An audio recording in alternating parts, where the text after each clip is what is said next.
be 1% better every day? Oh, that's a good question. Thanks, Guy. And it's a pleasure being here, guys. So thanks for having me. And I guess the 1% advice I've got is being for each other. And there's a couple of meanings to that for me. The being for each other is, I guess, for other people. For me, being for other people, I need to generously listen to what they're saying. Not necessarily the words, but what the feelings are behind the words. A lot of people will say things to you, or they might not say anything to you, but it's what do they really mean. So being for each other is a really important thing. The other thing about being for each other is we need people. Every single one of us, and I'll give you an example of that a little bit later on when the timing's right, but sometimes we need to surround ourselves with really good people to get us through some tough times. And that's happened to me this year, very recently. So being for each other is really important as a person. Yeah, for sure.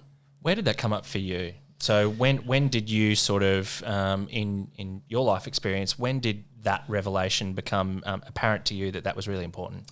It was important from a tertiary training point of view when I did a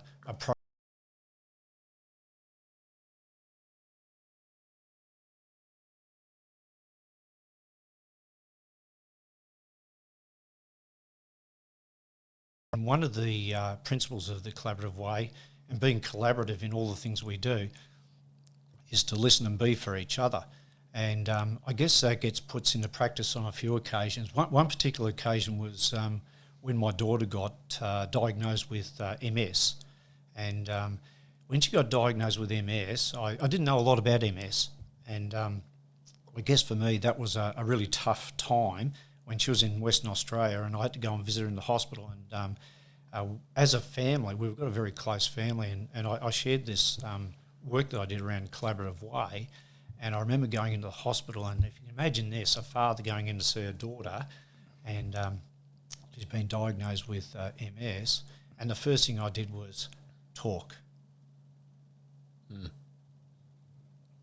And I should have done nothing but listen. Because as soon as I started talking, I was emotional, and I guess for me, seeing my daughter there, in a hospital bed, thinking, well, what's next with this MS? I don't know anything about it. And she reminded me, hey, Dad, just listen to me first. And I thought that was really good. That was a big moment. That was about 5 years ago.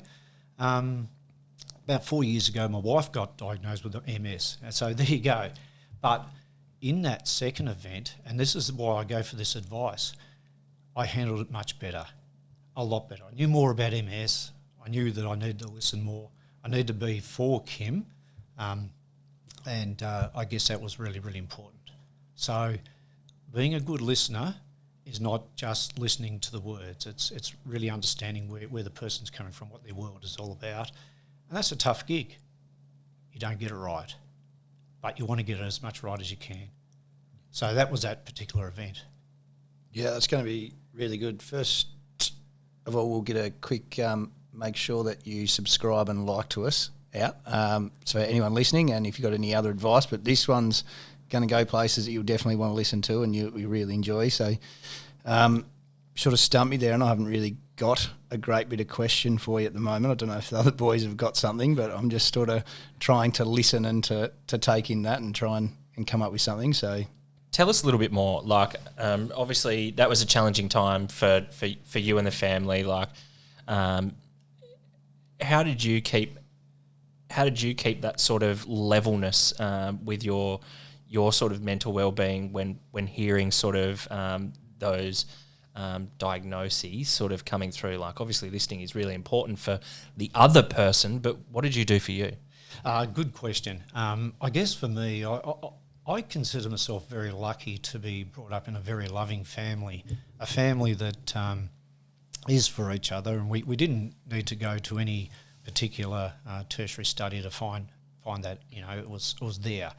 I guess for me, surrounding myself with good people is really important, and adversity faces us all. And I was listening to earlier on with one of the conversations just before this podcast where, one of us has lost a parent, and I can relate to that because in April this year, my sister passed away from cancer, and She was 2 years younger than me, and she suffered quite a fair bit with the cancer, and to the extent that that I was with her when she passed away, and she died, I guess, peacefully, which was great, from that point of view.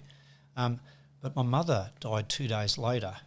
Mum was 91 years old, and Mum was as fit and as active and as vibrant a lady you'll ever get. But Mum died of what I would call a broken heart. But for me, I guess taking that news in for me was hard, like it would be for anyone. But the good thing about that is I had really good people around me. I had a great family, and I'll never underestimate the support that I got from my wife and from my 3 kids, in particular my oldest boy Jared. And Jared was just there for me, and he organised everything. You know, he was just sensational. So for me, surrounding yourself with good people is a good thing. Unfortunately for some people, they might not have those people that are close to them. And it's trying to seek those people out when, you know, as much as you can, and just being for each other. And that's really important. So I had a bit of foundation here. So I guess it helped my resilience, if you like, to have those people around. Just going back a little bit with the first, like going into your daughter's room there in the hospital and talking. Yes. It's not necessarily the wrong thing though, because you don't know any different at the time, do you? Especially something so big like that. There's no book you could have read on how to deal with first thing that. But then you progress through to like the being for each other sort of thing. When Dad passed away, there must have been a dozen people in the room for that process, like in terms of, you know, ceasing the treatment and following through from that. Yeah. And I don't know how hard that would have been for 2 of us to be in the room as opposed to, or 4 of us or however many, but having a lot of us in the room together was really, really nice. Like as horrible a moment as it was, it felt nice. And the nurses, I know, commented on how nice it was to come into a room in such a shit moment, but it just feel okay. And it just did feel okay. Yeah, and I think for me, and I can relate to exactly that sort of moment to a great degree.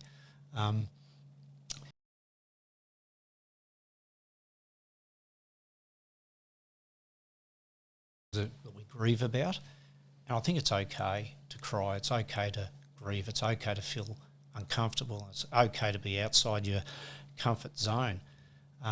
What's really important, though, is that that love and the support around you from people is strong enough to, you know, support people when they're going through that.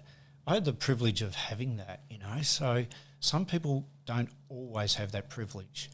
So I felt like it brought our family closer, as it would, you know. So, and I think for us, we're always going to celebrate my mum's life, and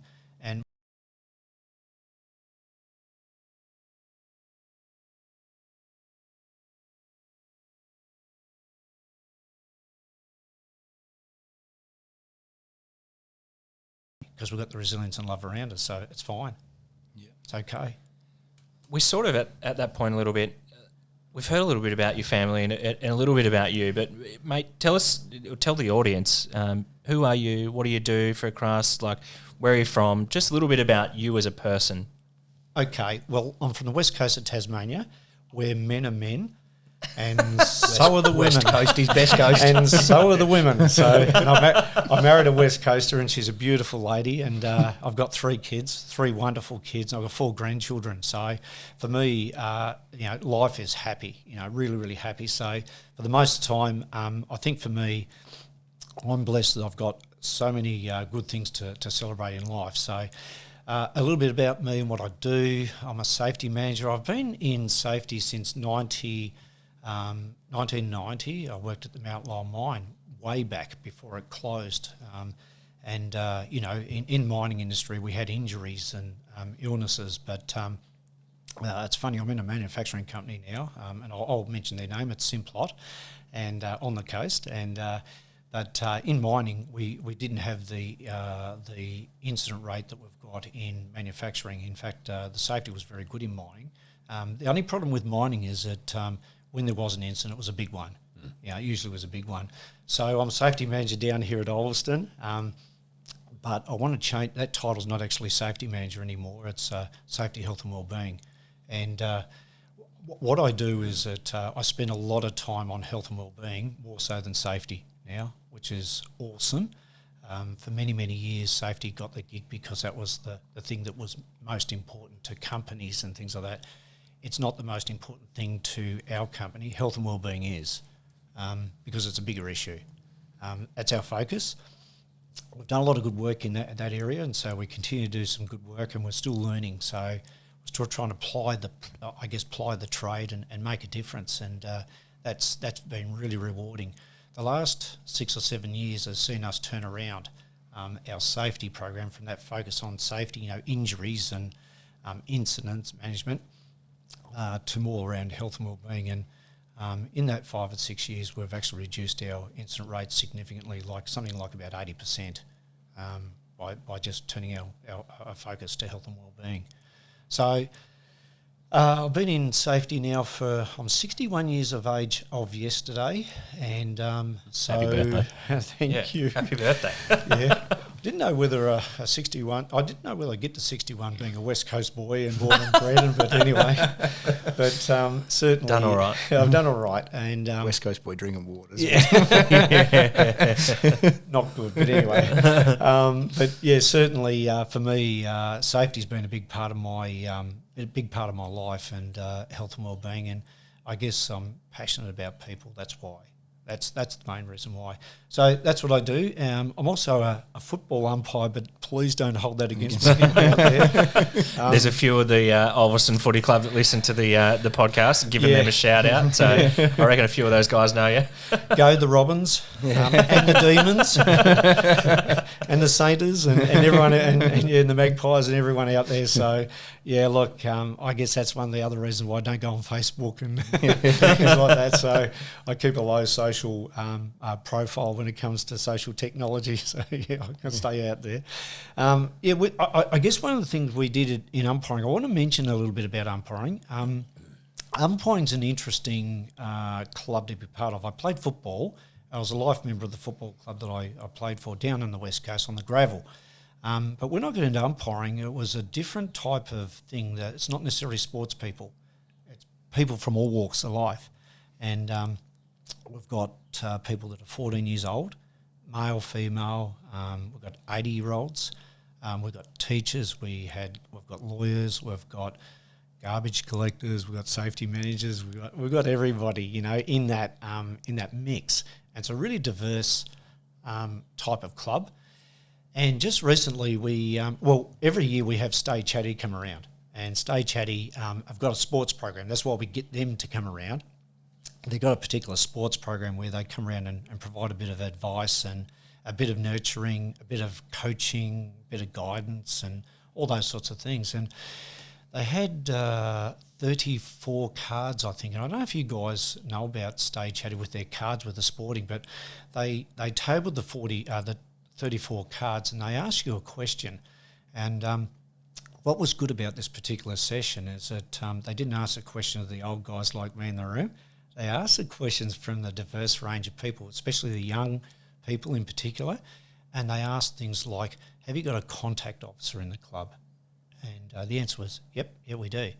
Do you celebrate success? And the answer was, yes, we do. And they said that when you celebrate success, is it the one that does, the grand finals, or is it the one that tries hard or is improved or whatever it might be? And the answer was yes. And all the questions were answered in a positive way by the younger members of the club. And I stood back and I thought, wow, we've come a long way as a club. And it's a great club to be part of because we get what I would call, and I know we can talk about lots of things on this here, so it's warts and all, we get naughty kids, but they can't be naughty at umpiring because they've got no one to play with. They've got good role models, and it's just a great place for people to grow into very fine young women and very fine young men. And I was really proud at that moment when we had that program running. So it was really good for us anyway. It's great to have that, I guess, lead indicator. Is it really? I think that's what we call it in the circles. Like having those responses that you know that you've had that contribution to make them go, yeah, this is a good thing, isn't it? Yeah, it is. And it was really fulfilling and really satisfying. And I guess I was I like to look at things and say I'd like to have something to work on. And I said to the stage chatty person, hey, out of those 34 cards, I've got nothing to work on. And they reminded me, no, just keep doing what you're doing, but do it better. Do it much better than what you're doing. So, that was great. So always looking for a goal. And that was one goal that we could continue on with. So it was good. How do you, so I know the work that you do at Simplot Ulverston. Obviously, we've had a bit of a hand in what you guys do, and just to sort of celebrate that on an open forum, and I know I probably mentioned it in Greg's as well, we've done a bit of work with you guys earlier on in the year. You were nominated for a Life Award, which is a Tasmanian Suicide Prevention Award for the business category for the work that you do within your community, and long story short, you guys won that across the whole state for 2023. So one of the industry leaders in suicide prevention within the workplace. But my question is, how do you apply your 1%er to the work that you do at Simplot in Ulverston?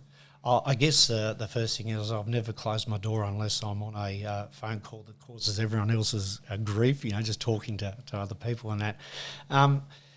I think for us, we've had a lot of initiatives, and I don't know if you've ever read a book called The Tipping Point.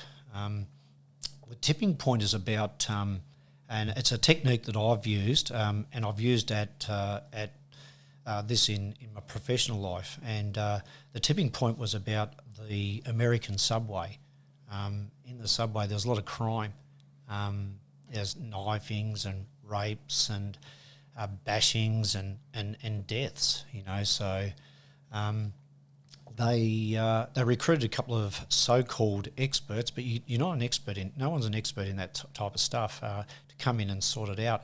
And what they did, they used this thing called a broken window technique. And I'll tell you a little bit about the technique in about 1 minute.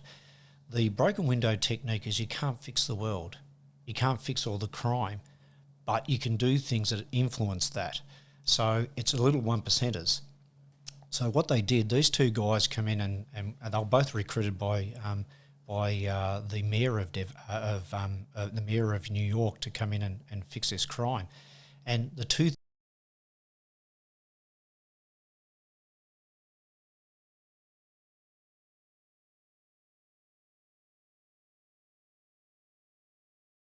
that was one of the strategies. The other strategy was fear evasion, and they fixed up the fear evasion. And it was amazing what those two things did to reduce the crime, because if you walk into a tram where there's graffiti and torn seats and things like that, it's a bit like saying this place is a place where I can do a crime. But when you walk into really, really nice places that, got some soft music going, good colours, shiny and things like that, it reduced the crime in that particular way. The fare evasion one was quite an interesting one because with the fare evasion, if someone jumped the turnstile, they were immediately arrested and put in jail. And for $1 or $2, American dollar or $2, it seemed like a bit over the top.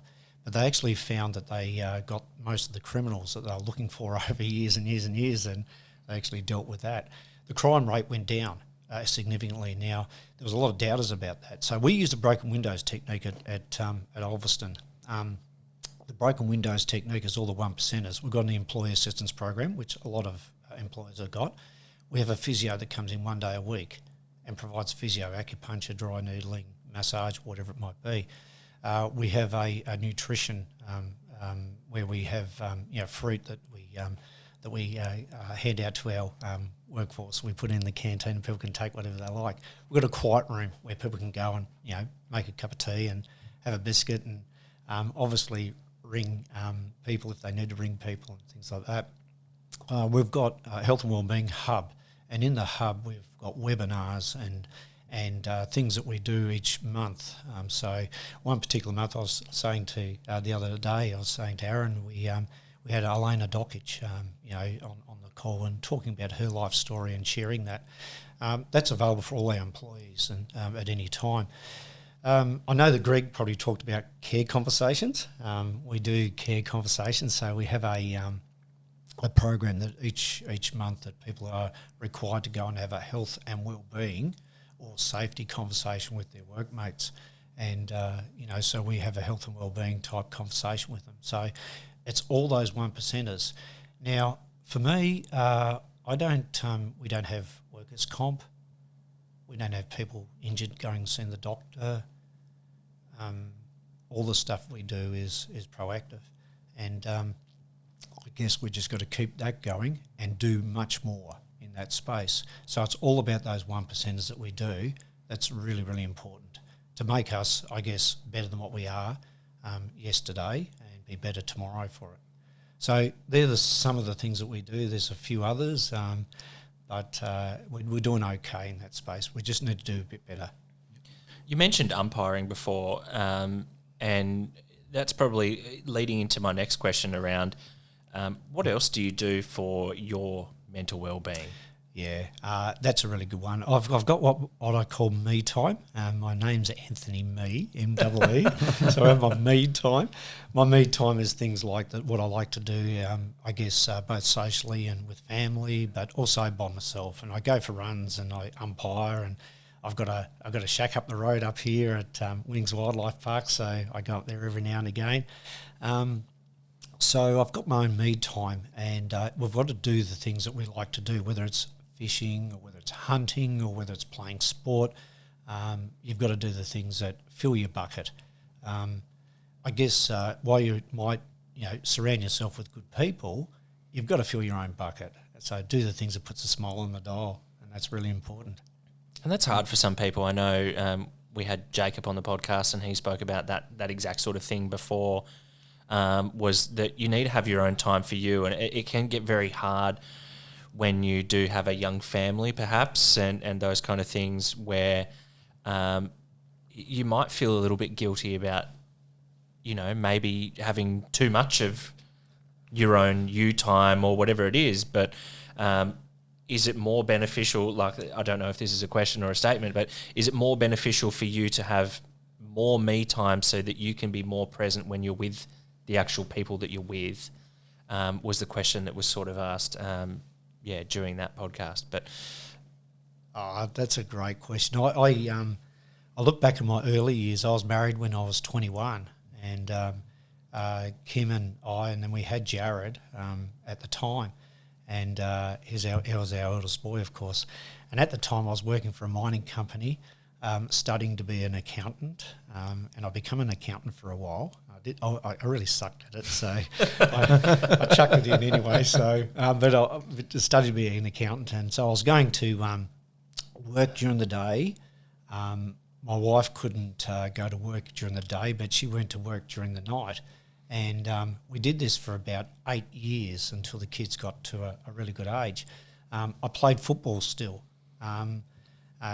On top of the study and things like that, and I look at my wife and I go, I don't know where we had the time. We didn't actually watch a lot of TV, which was probably good. I don't know, but yeah, you sort of make time. You can make time for the things that's most important. So I always think to myself, what's most important, and if you can make time for that, and it could be for another person, then make the time.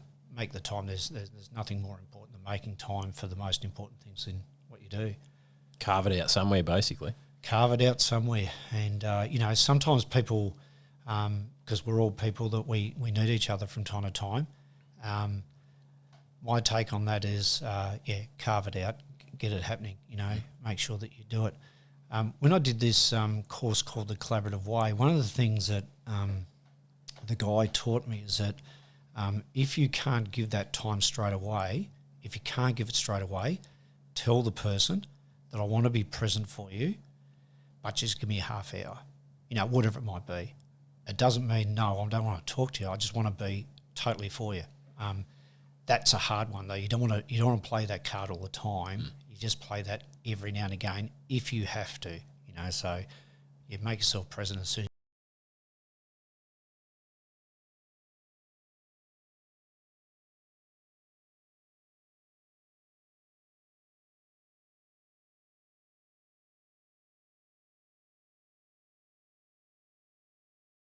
come into my office, and he was a very strong personality.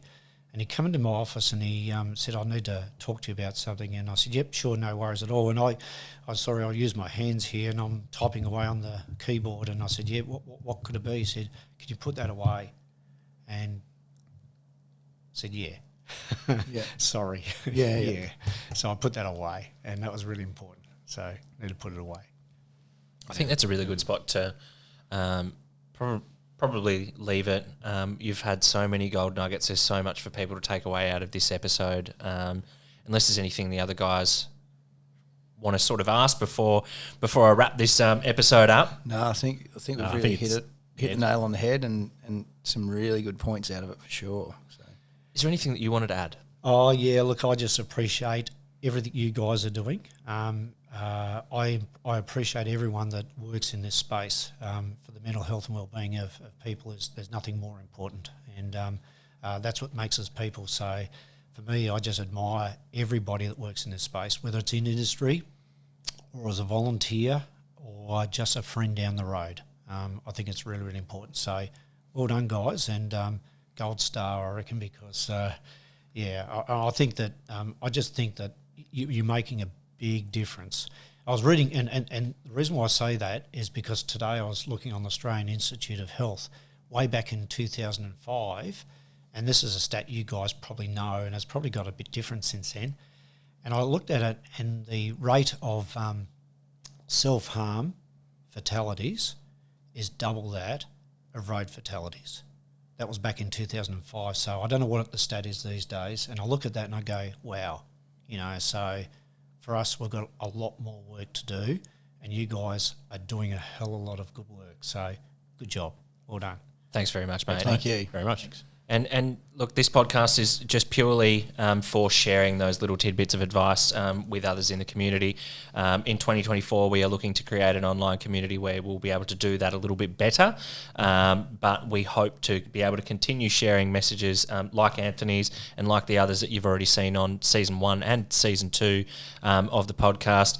Look, if there's been anything triggering from this episode or any episodes in the past, we strongly encourage you to have a chat to a GP, call Lifeline on 13 11 14. Contact Tassie. Lifeline is a really great service. But the thing that we would recommend most is just reaching out to a mate, reaching out to a family member, and just have a chat. And if you are that family member or that person that is having someone have a chat to them, just be willing to listen. That's the only thing that I would sort of leave you on. I just want to say thank you, Anthony, for being on the show. And everyone, cheers. Stay safe. Thank you. Thanks, Anthony.